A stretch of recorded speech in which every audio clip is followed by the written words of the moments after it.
Gracias por esta amable invitación y vamos a hablar de un tema que es apasionante, ¿no? Porque justamente es el corazón de la iglesia, la liturgia. Y puntualmente un tema poco conocido, poco explorado, poco vivido, como decimos en el anuncio publicitario que se hizo, ¿no? De amar, conocer y vivir la liturgia. Se nos repite mucho que nadie ama lo que no conoce. Entonces vamos a tratar de empezar por allí, ¿no? Por conocer esto de la liturgia de las horas, con el propósito de amar la liturgia de las horas y, por supuesto, vivirlas. Y decíamos nosotros que la liturgia es justamente el corazón de la iglesia. La Sacrosanctum Concilium, es decir, la constitución que en el Concilio Vaticano II se expidió en relación con la liturgia, dice que la liturgia es precisamente aquello de donde emana y hacia donde tiende la vida eclesial. Es como solemos decir también de la Eucaristía misma, ¿no? La fuente y el culmen de toda la vida de la iglesia. La liturgia es el ejercicio del sacerdocio de Cristo y por ahí quiero empezar, ¿ok? Vamos a pensar en la carta a los Hebreos. En la carta a los Hebreos se nos cuenta que Jesús es el sumo y eterno sacerdote. Y la misma carta a los Hebreos nos dice que todo sumo sacerdote tiene algo que ofrecer. Si no, no fuera sacerdote. Pero, ¿qué ofrece un sacerdote? La respuesta la da la misma carta a los Hebreos. Cuando nos habla de el sacerdocio, nos dice que todo sacerdote, todo sumo sacerdote es tomado de entre los hombres con el ánimo, con el propósito de ofrecer sacrificios y oraciones por los pecados del pueblo. Esa es la tarea de un sacerdote y en especial del sumo sacerdote. Ofrecer sacrificios y oraciones por la redención, por el perdón de los pecados del pueblo. Esta misma carta a los Hebreos, no nos salgamos de allí todavía, nos cuenta que nuestro Señor Jesucristo está a la derecha del Padre, está sentado, está allá en el tabernáculo verdadero, ejerciendo como lo que es, como sumo y eterno sacerdote.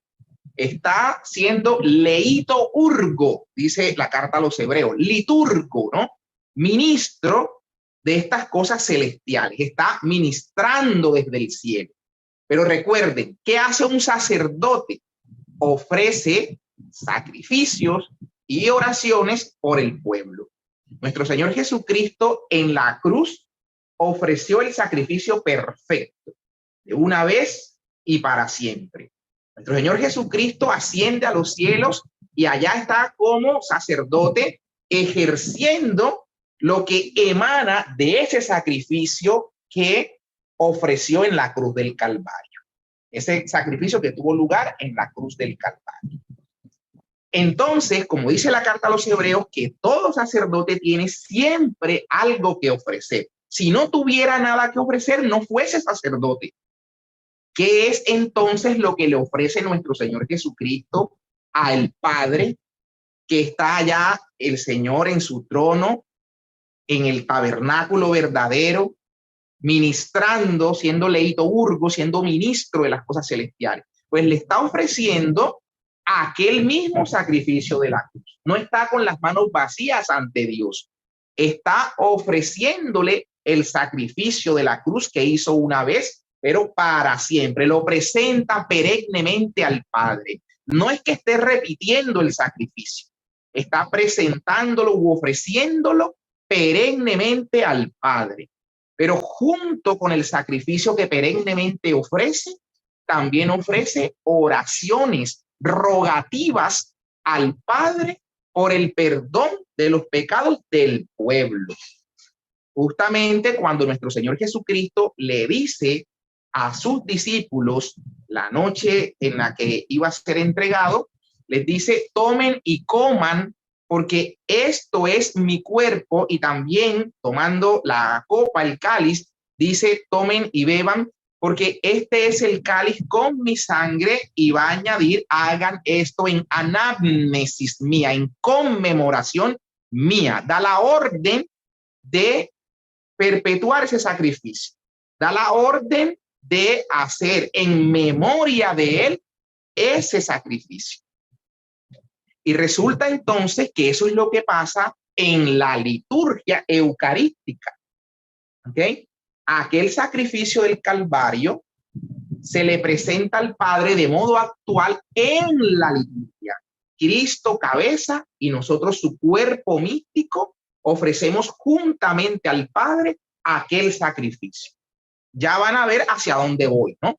Porque el Señor no solamente ofrece el sacrificio del Calvario, sino que también ofrece las oraciones, las rogativas.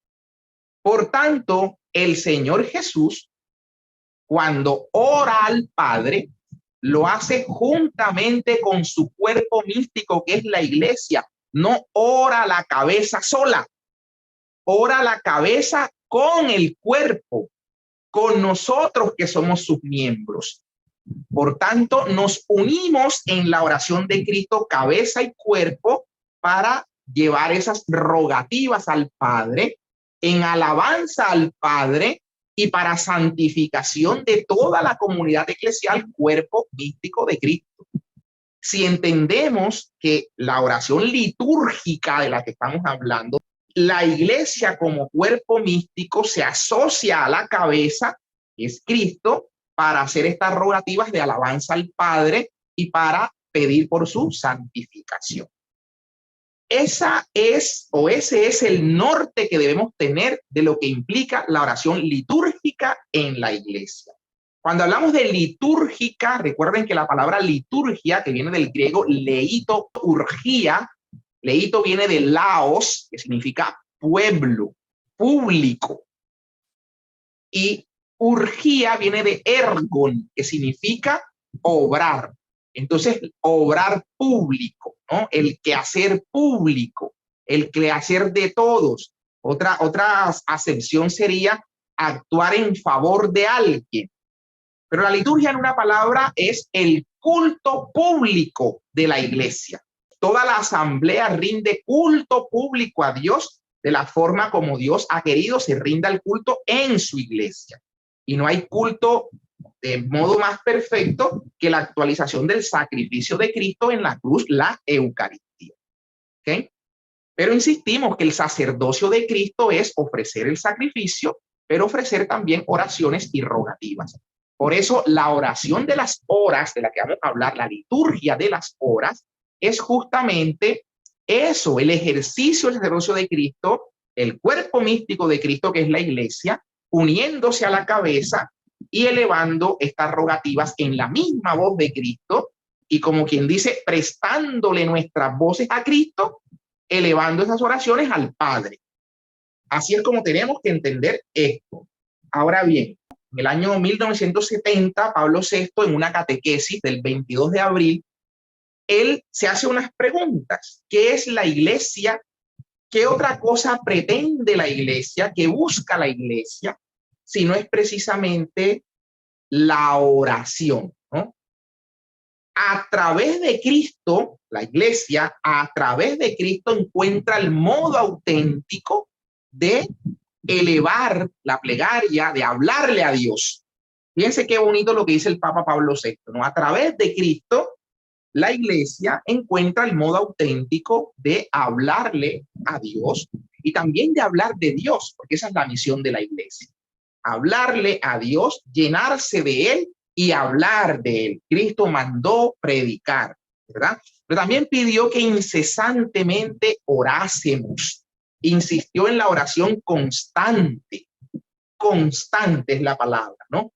No cesar de orar, no dejar de orar. Entonces, la iglesia, como dice Pablo VI en esta catequesis que estoy citando, del año 70, del 22 de abril, él insiste en que la iglesia es justamente una asamblea de orantes.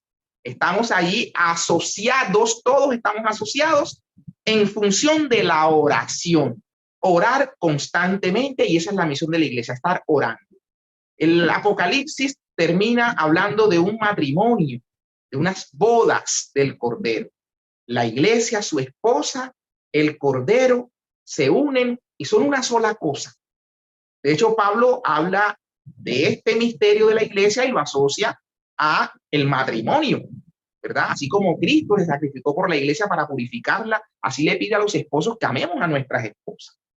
Porque justamente Cristo y su esposa, que es la iglesia, en última seríamos una sola cosa. Nos unimos el cuerpo místico con Cristo, finalmente somos su cuerpo. Somos su esposa y somos su cuerpo porque nos unimos en una sola cosa. Entonces, eso hay que dejarlo claro de entrada, entender la oración, y eso nos va a cambiar el sentido de lo que intentamos hacer día a día con la oración o en la oración. Si lo entendemos así, que orar es asociarnos a Cristo, para orarle al Padre, pero también para invocar al mismo Cristo. De hecho, quisiera leer textualmente una frase de San Agustín, a ver si la encuentro acá, donde nos habla justamente de esta unión de la que estamos hablando, porque San Agustín es uno de los que con base en las escrituras desarrolla esta idea que él llama el totus Christus, ¿no? El Cristo total, Cristo cabeza y nosotros su cuerpo.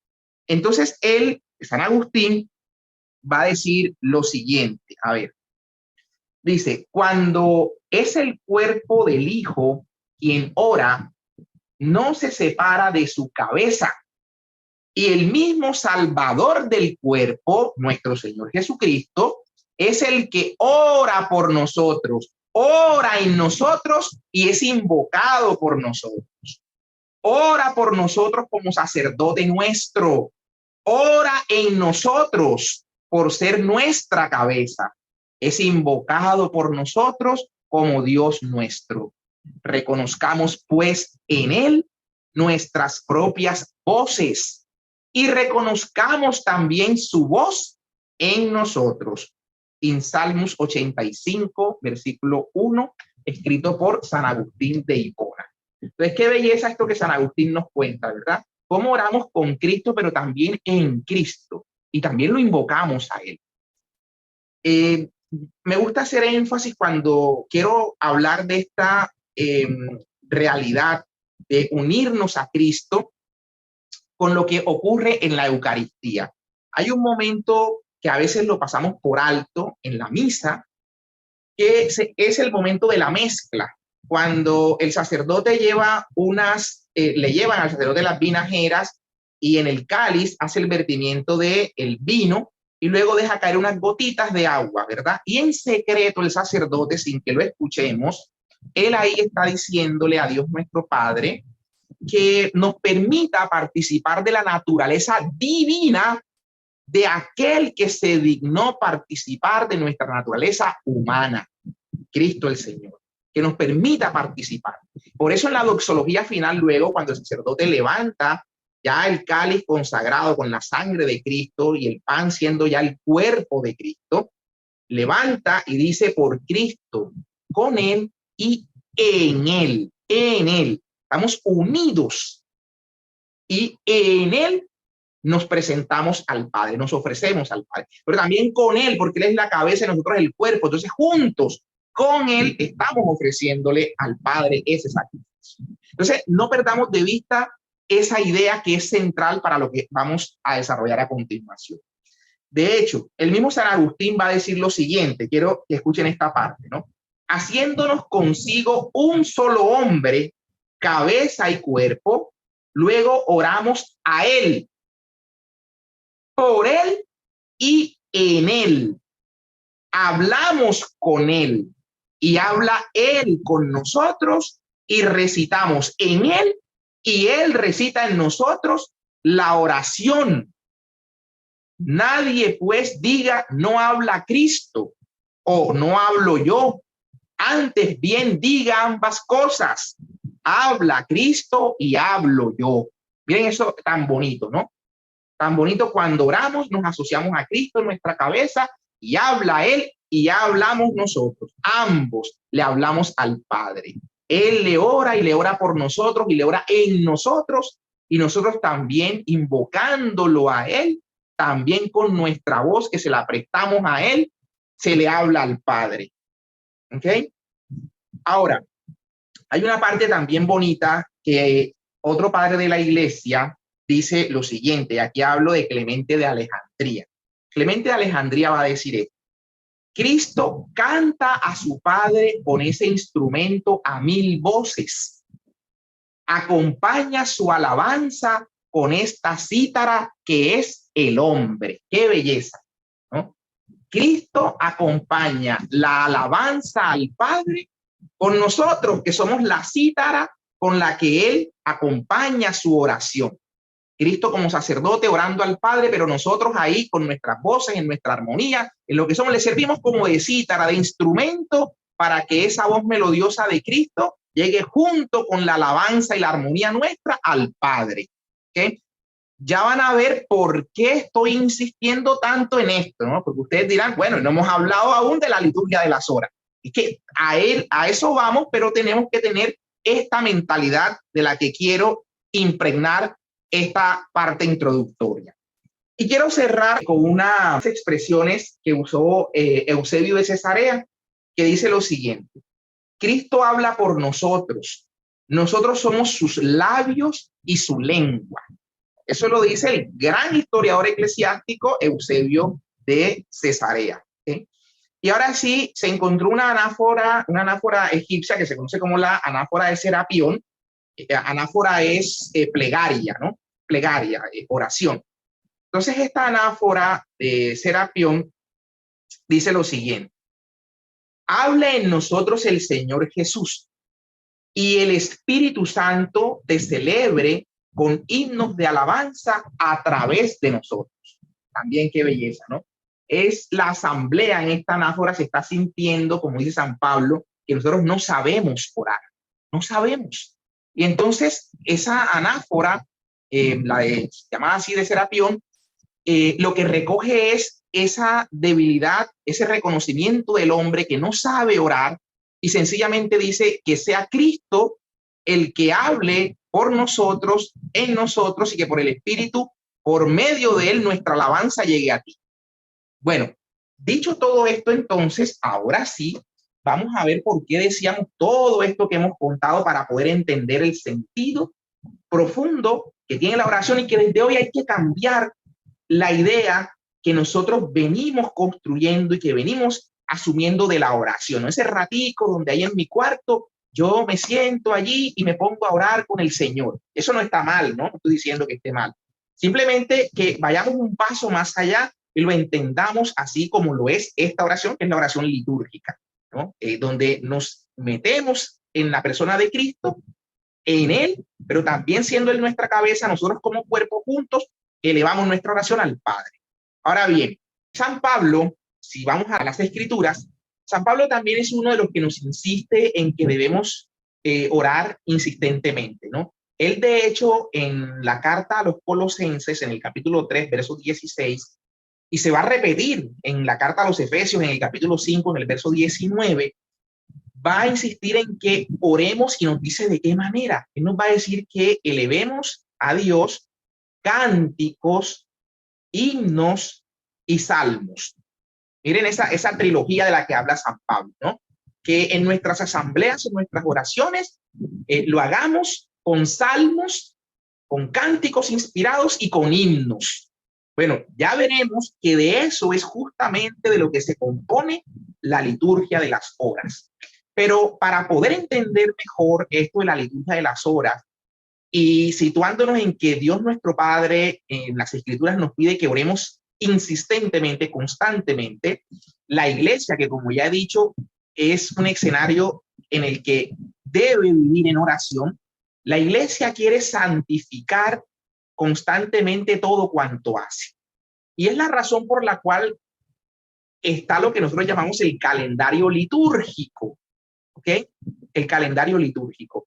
Entonces, en el calendario litúrgico, sabemos nosotros que la iglesia está alabando a Dios a lo largo del año, celebrando los misterios de la redención, los misterios de la salvación, ¿okay? Fundamentalmente los misterios de Cristo. También hay espacio para honrar la memoria de los santos, de la Santísima Virgen, pero todo el misterio de la redención lo estamos celebrando a lo largo del año, ¿okay?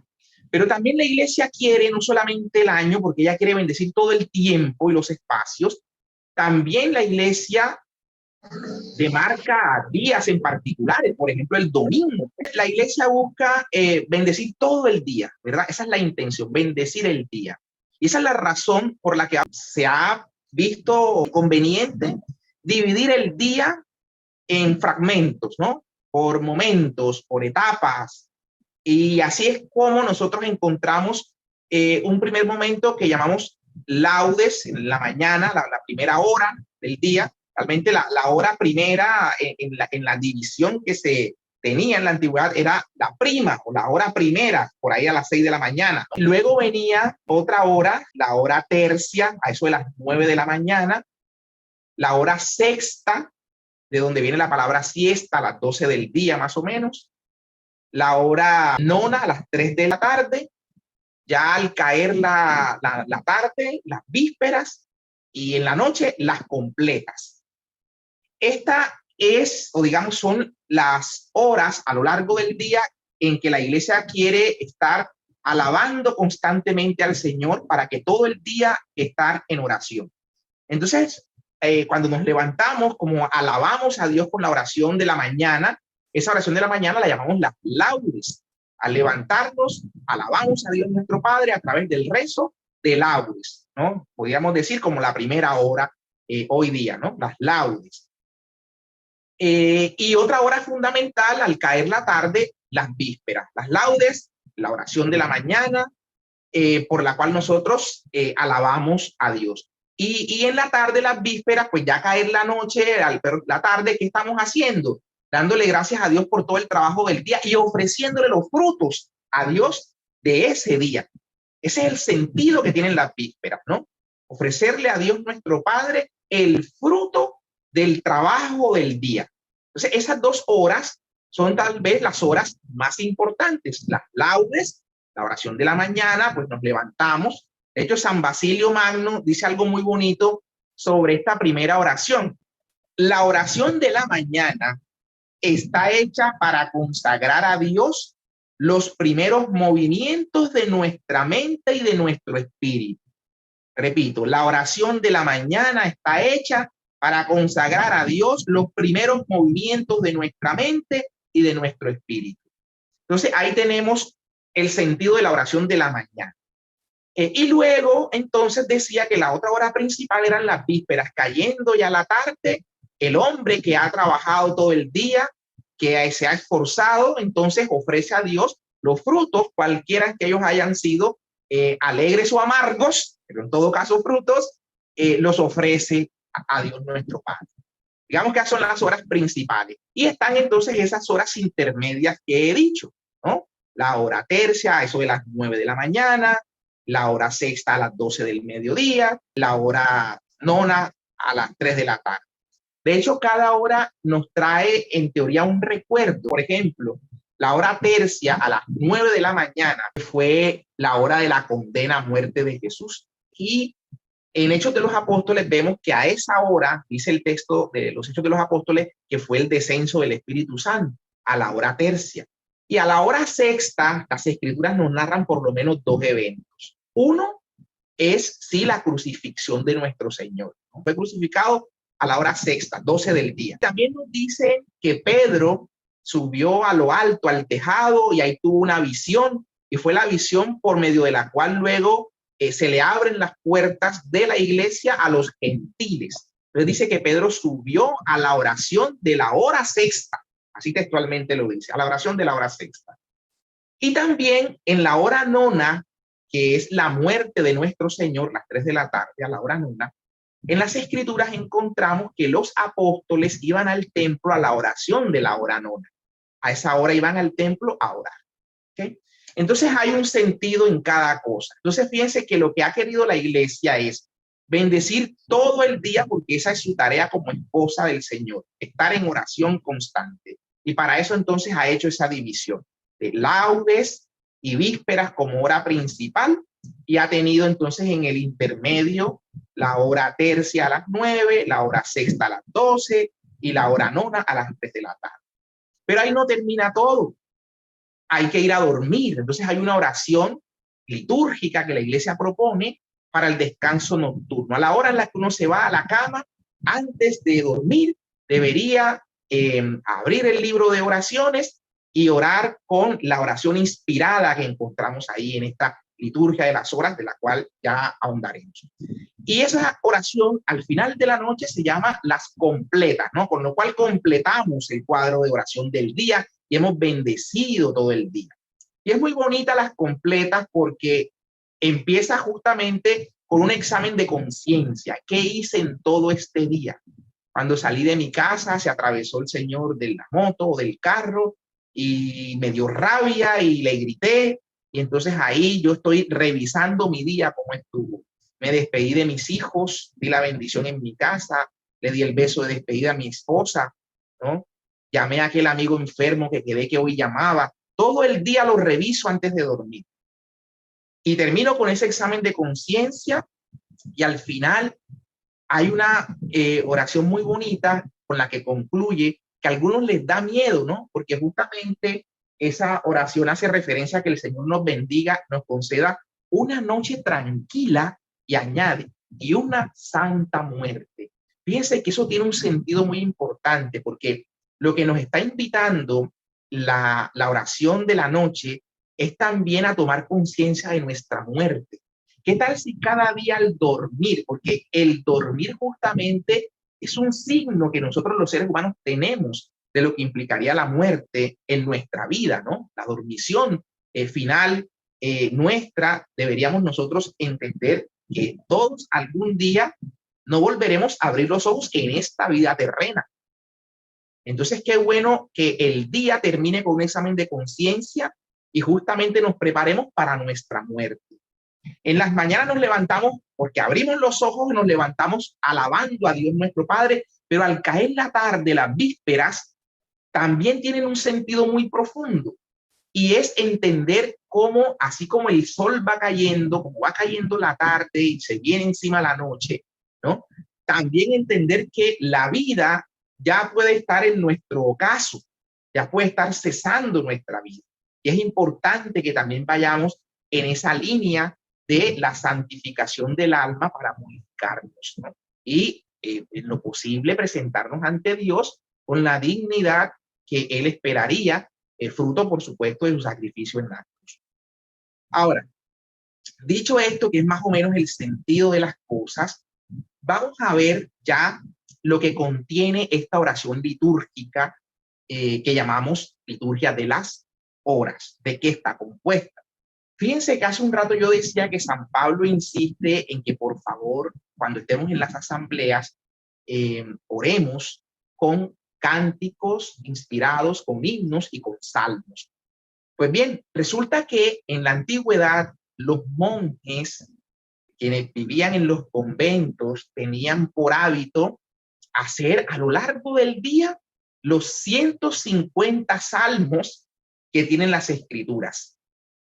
Obviamente había que estar prácticamente todo el día en eso, ¿verdad? La iglesia entendió en algún momento la necesidad de dividir esos 150 salmos, dividirlos en semanas, por días incluso, e hizo una división que terminó, que es lo que hoy se conoce como la salmodia, o lo que se conoce también como el salterio, ¿no? La iglesia ha hecho una división de esos 150 salmos en unos paqueticos, digámosle así, en los que en 4 semanas se han compendiado los 150 salmos. Y dependiendo, porque fíjense que los viernes tienen en la iglesia un sentido penitencial por la crucifixión de Cristo, entonces los viernes tenemos unos salmos con sentido penitencial. La resurrección es gozo, no es día de ayuno, ¿no? No es día para mortificarse, es día para estar alegre. Entonces los salmos del domingo son distintos. Y dependiendo también el ciclo litúrgico, no es lo mismo los salmos que se han preparado para la cuaresma que los salmos que se han preparado para la Pascua. Van a ser distintos. Entonces la iglesia ha organizado eso de tal manera que ha dividido sus 150 salmos a lo largo de esas 4 semanas. ¿Okay? 4 semanas. De hecho, los salmos va a ser la oración por excelencia y ha sido la oración por excelencia del pueblo. De hecho, San Agustín dice algo muy bonito de los salmos, porque es como si Dios mismo se hubiese alabado, ¿no? Y por eso nosotros lo alabamos como a Él quiere ser alabado. Por eso, y para eso, los salmos. San Agustín dice que llegamos al corazón de Cristo a través de los salmos y que en los salmos se contiene de forma poética todo cuanto tienen y dicen las Sagradas Escrituras. Si no son relevantes los salmos. Entendamos también, por favor, que en la liturgia eucarística, cantamos en la liturgia de la palabra y después de la primera lectura que viene el salmo, no es como algunos creen que al salmo respondemos. Nosotros no respondemos a ningún salmo. Nosotros con el salmo respondemos la lectura que se acabó de proclamar, la primera lectura. Eso es un diálogo entre Dios y nosotros. Así transcurre la liturgia de la palabra. Dios hablando con el pueblo y el pueblo respondiéndole. Entonces nosotros respondemos con los salmos, con la oración inspirada. El Espíritu Santo inspiró en el pueblo de Israel. Con esa oración inspirada nosotros le respondemos a Dios nuestro Padre. Entonces es eso, es apropiarnos de los salmos. Hay un liturgista que me gusta mucho que se llama Félix María Arocena y él dice, los salmos hay que tratar de cristificarlos, dice él, ¿no? Y él habla de cristificarlos por arriba o cristificarlos por abajo, me explico. Hay algunos salmos que uno los está escuchando y vale que uno en ese salmo se pusiera en el lugar de Cristo, ¿no? Como si Cristo es el que habla, de Cristo y nosotros nos unimos a Él hablándole al Padre, ¿cierto? O hablándonos a nosotros, ¿no?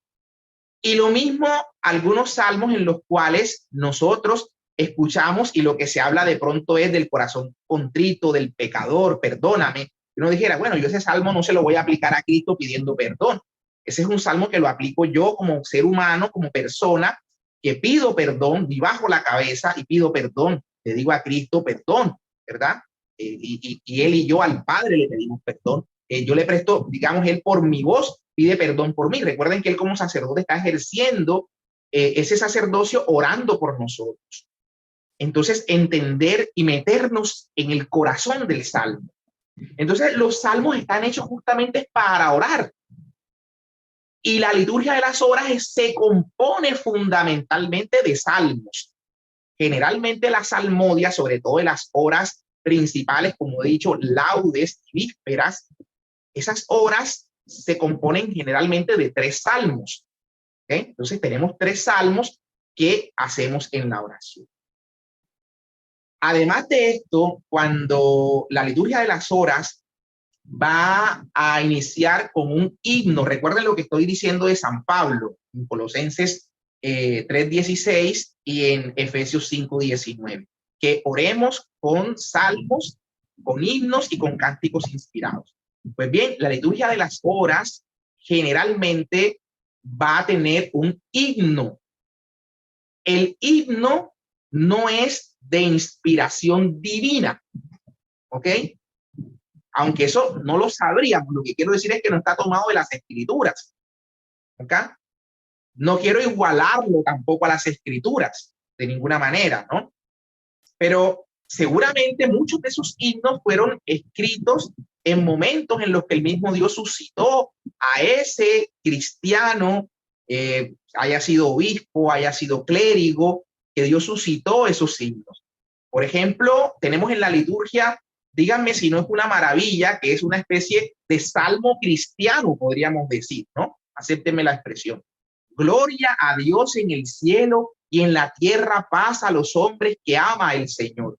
Por tu inmensa gloria te alabamos, te bendecimos, te adoramos, te glorificamos, te damos gracias, etcétera, ¿no?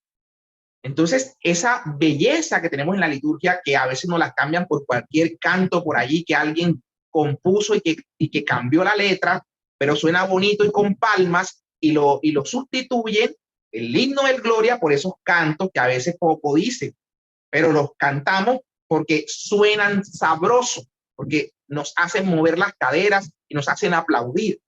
Entonces hay que tener cuidado con eso, de no cambiar la riqueza de la liturgia por lo que creemos que suena bien. Entonces, bien, ese es básicamente el contenido de lo que sería o lo que implicaría el himno, ¿no? Hay himnos preciosos, hay himnos preciosos.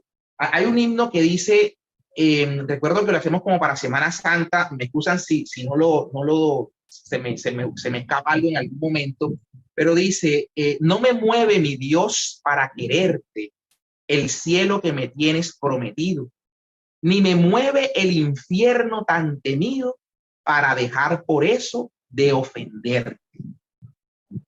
Tú me mueves, muéveme ver tu cuerpo tan herido, muéveme tus afrentas y tu muerte, muéveme verte clavado en una cruz y escarnecido. En fin, que me mueva tu amor, y en tal manera que aunque no hubiera cielo, te quisiera, y aunque no hubiera infierno, te temiera.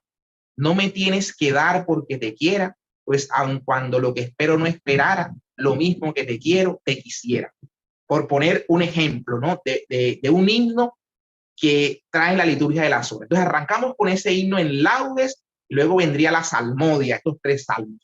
Miren ustedes que la salmodia generalmente está precedida y finaliza con una antífona.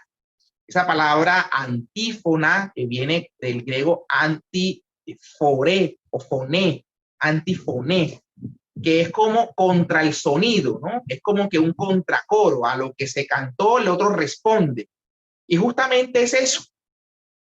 Y las antífonas, a veces no nos detenemos en ello, pero es como si tomaran el corazón del salmo, de lo que está en el salmo que vamos a cantarle a nuestro Señor, tomamos el corazón de ese salmo y la antífona nos sugiere entonces cuál es la línea interpretativa, digamos así, del salmo que estamos haciendo, con el que estamos orando. Entonces tiene una palabra antífona generalmente tomada de las escrituras, ¿verdad? Y sobre esa base, entonces ya uno sabe hacia dónde va el salmo, cómo debemos tomar el salmo, porque ese salmo en la resurrección lo debemos tomar en una línea, pero el día de la crucifixión o el día de la ascensión, el salmo lo tomamos en otra línea. Hay otra frase del salmo en la que haremos la insistencia. Entonces, la liturgia de las horas con la antífona nos sugiere eso. Y cerramos siempre los salmos con la doxología. Doxología, recuerden que es una palabra griega, doxa, que es alabanza. Y que significa justamente eso, alabar a Dios. Generalmente cerramos con el gloria al Padre, al Hijo y al Espíritu Santo. Y respondemos como era en el principio, no en un principio, ¿no? Ese puntico quitémonos de que a veces respondemos como era en un principio, ¿no? Como era en el principio, ahora y siempre, por los siglos de los siglos. Entonces, bien, tenemos el himno con el cual, digamos, el cuerpo, el grueso de la liturgia de las horas arranca, el himno. Después del himno, esta salmodia, los 3 salmos que hemos dicho, pero también Pablo utilizó la palabra cántico. Ustedes la pueden ver ahí en las escrituras, ¿no? Alaben al Señor con himnos, con cánticos inspirados. Entonces tenemos cánticos que serían, voy a decirlo de esta manera, himnos que encontramos en las escrituras. Los himnos, como ya dije, que trae la liturgia de las horas al inicio, no son himnos que encuentras en las escrituras. Puse el ejemplo del gloria a Dios en el cielo, que en la liturgia de Oriente el gloria permanece en el oficio divino. Nosotros fíjense que nos lo llevamos a la Eucaristía por su belleza, lo tenemos en la celebración eucarística, el himno del gloria, pero es eso, es un himno, no está en las escrituras. Bueno, está fundado en las escrituras porque justamente se toma de las palabras de la noche de Navidad. Gloria a Dios en el cielo y en la tierra paz a los hombres de buena voluntad, ¿no? Esa parte arranca luego el desarrollo ya de los cristianos como un himno. Entonces, los cánticos que encontramos en la liturgia de las horas, sí son tomados de la palabra de Dios. Podemos tomar cánticos del Antiguo Testamento o cánticos del Nuevo Testamento. Hay un cántico precioso en el libro del Apocalipsis. Está un cántico de Filipenses cuando se habla de que Cristo, siendo de condición divina, no hizo alarde de su categoría de Dios, ¿verdad? Sino que se anodanó a sí mismo, tomando la condición de esclavo, pasando por uno de tantos. Esa expresión bonita, ¿no? Que termina con que toda rodilla se doble al nombre de Jesús y toda lengua proclame que Jesucristo es Señor para gloria de Dios nuestro Padre. Entonces ese es un cántico. Entonces decía, hay cánticos tanto en el Nuevo como en el Antiguo Testamento, y hay cánticos que encuentran el lugar, digamos, de preponderancia en la liturgia de las horas, que es el llamado cántico evangélico, porque es justamente tomado del evangelio. Y el que se lleva el primer puesto, digamos, es el evangelista Lucas, porque los cánticos que encontramos, digamos, más notorios en las horas son tomados del Evangelio de San Lucas. Por ejemplo, el que conocemos como el Benedictus, ¿no? Alabamos a Dios, ¿no? Bendito sea Dios de Israel, porque has visitado y redimido a su pueblo, suscitándonos una fuerza de salvación en la casa de David, su siervo, según lo había predicho desde antiguo por boca de sus santos profetas. Es la salvación que nos libra de nuestros enemigos y de la mano de todos los que nos odian. Ha realizado así la misericordia que prometió a nuestros padres, etcétera, etcétera. Pero es, digamos, un cántico de alabanza, digamos, cántico evangélico, y la liturgia sugiere que ese cántico evangélico se honra de la misma manera como honramos el evangelio en la misa. Por eso ese cántico evangélico se hace en pie en la liturgia de las horas. Cuando se hace en la asamblea, nos ponemos todos en pie para hacer juntos el cántico evangélico. ¿Ya? Está ese cántico también está en las vísperas, este que acaba de decir está en las laudes, el del Benedictus, pero también está el Magnífica, ese cántico de la Santísima Virgen María. Proclama mi alma la grandeza del Señor, se alegra mi espíritu en Dios mi Salvador. Es un cántico que encontramos después de la salmodia, lo vamos a encontrar en la liturgia de las horas en la víspera. Y en la noche, en las completas, encontramos también tomado de San Lucas el cántico con el que se cierran las completas, que también es un cántico precioso, el de Simeón, ¿no? Y miren lo que estamos diciendo, cómo lo asociamos con la muerte, cómo las completas nos llevan a ese clima como de reflexionar también en cómo está nuestra vida y cómo nos debemos ir preparando para el día del encuentro con el Señor. Fíjense que ese salmo de Simeón es tan precioso que justamente el viejo Simeón lo que dice es eso. Ahora, Señor, según tu promesa, puedes dejar a tu siervo irse en paz, porque mis ojos han visto a tu Salvador, a quien has presentado ante todos los pueblos, luz para alumbrar a las naciones y gloria de tu pueblo Israel. Entonces, esa alabanza la estamos haciendo a Dios nuestro Padre antes de dormirnos. Qué belleza decirle, Padre, he visto a tu hijo, aunque no lo he visto, digamos, cara a cara, su huesito, su cara, no, pero ha sido manifiesto en mi vida tu hijo. Me puedo ir en paz porque tu hijo ha hecho obras en mí, porque tu hijo lo he visto, ¿no? He visto a mi Salvador, he visto sus milagros, he visto su obra en mí, ¿no? He visto la santificación que va obrando en mi vida. Me siento indigno aún, pero confío, ¿no?, en que por tu misericordia me has de conceder la salvación. Pero estoy claro en que ese salmo me tiene que llevar a esa experiencia de decirle a Dios que me puedo ir con tranquilidad esa noche en la que me estoy durmiendo. Que si al día siguiente amanezco sin vida, confío en que amaneceré lleno de la vida verdadera en el cielo, ¿no? Ese debería ser el sentido que tiene la oración. Y bueno, y así entonces, teniendo himno, teniendo la salmodia, teniendo el cántico, hay un lugar y hay un espacio para una lectura breve que hay dentro de la liturgia de las horas. Una lectura breve, un pasaje bíblico generalmente breve que tiene que ver con el tiempo en el que nos encontramos, con el día en el que nos encontramos. La lectura breve del domingo hace referencia a la resurrección, la del viernes va a hacer referencia al perdón. Entonces tiene ese sentido, la lectura breve. Pero como la liturgia de las horas es justamente también un diálogo entre Dios y nosotros, después de la lectura breve que Dios habla, hay un responsorio, se llama así responsorio breve. Es como que la palabra de Dios que se acaba de proclamar, ahora le respondemos con algún texto bíblico, ¿no? Respondemos con confianza a lo que Dios nos ha dicho.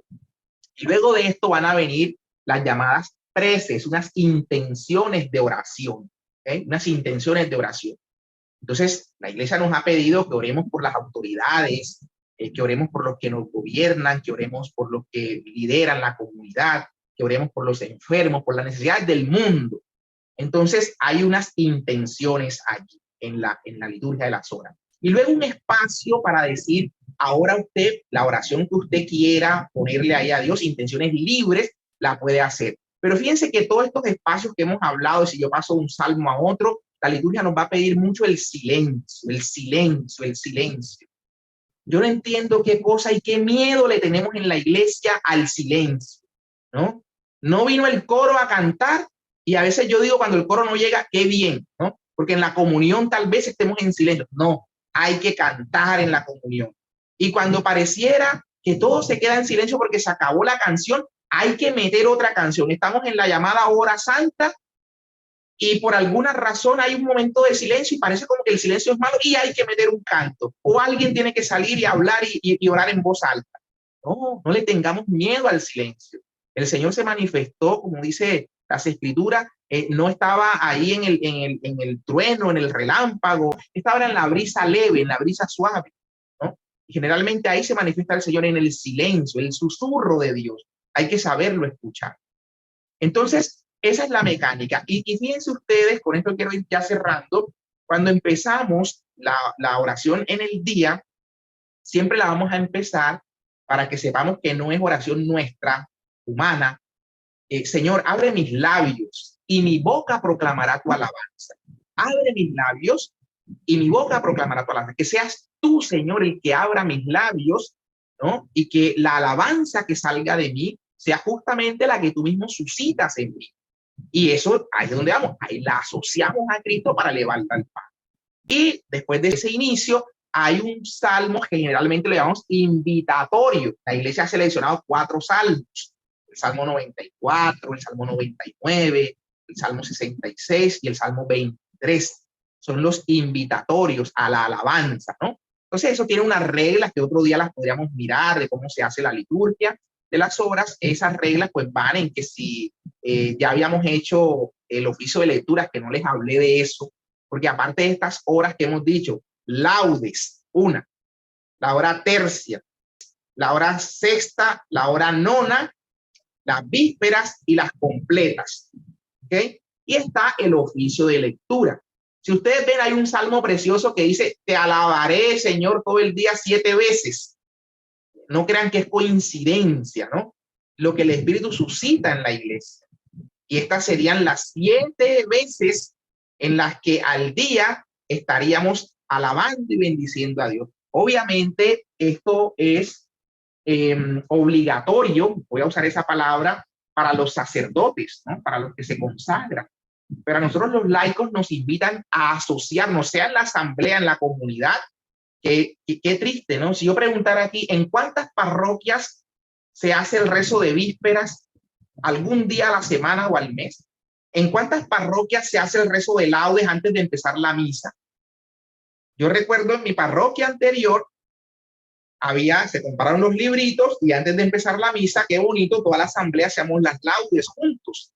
Entonces la asamblea llegaba, hacía el rezo de laudes y después arrancábamos con la misa. Una belleza. Eso hoy yo, la verdad, no lo veo. Entonces la idea es que esto lo podamos retomar, ¿no? Lo podamos retomar y podamos tomarle amor, conociendo lo que significa esta oración, bendiciendo todo el día, nosotros la retomemos. Y que por lo menos hagamos las horas principales. Al levantarnos hagamos las laudes, hagamos las vísperas en la tarde si podemos y antes de dormirnos las completas. Por lo menos laudes, vísperas y completas. ¿Okay? Qué bonito si podemos, que no les había hablado, el oficio de lecturas. Entonces la iglesia ha seleccionado para enriquecernos más, ya estamos enriquecidos con la lectura de la misa, pero también tiene un oficio de lecturas para, a través de salmos, igual casi el mismo esquema. Luego hay una lectura un poco extensa, tomada de las escrituras, que es la primera lectura, y luego una lectura patrística. O sea, estos cristianos prominentes de los primeros siglos, estos discípulos de los apóstoles o discípulos de los apóstoles, como hasta el cuarto siglo más o menos, incluso hasta el siglo sexto, tenemos lecturas de estos sabios y santos hombres que nos enriquecen. Entonces la iglesia nos propone también, para conocer los tesoros de la iglesia, nos propone el oficio de lectura. En estos tomos, ya con eso, ya ahí termino, pero estos tomos que ustedes ven acá, creo que alcanzan a verlo, son los tomos de la liturgia de las horas, pero hoy en día eso está en el celular. En cualquier aplicación ustedes entran y bajan la aplicación liturgia de las horas y les aparece ahí de corrido todo el rezo de laudes. En internet, en YouTube, lo encuentran. Ojo, no es repetir las oraciones que están ahí o los salmos, no, es con el corazón, como lo hemos dicho, unirnos a Cristo y alabar a Dios nuestro Padre, sintiendo lo que estamos haciendo, ¿no? Poniendo el corazón en lo que estamos haciendo.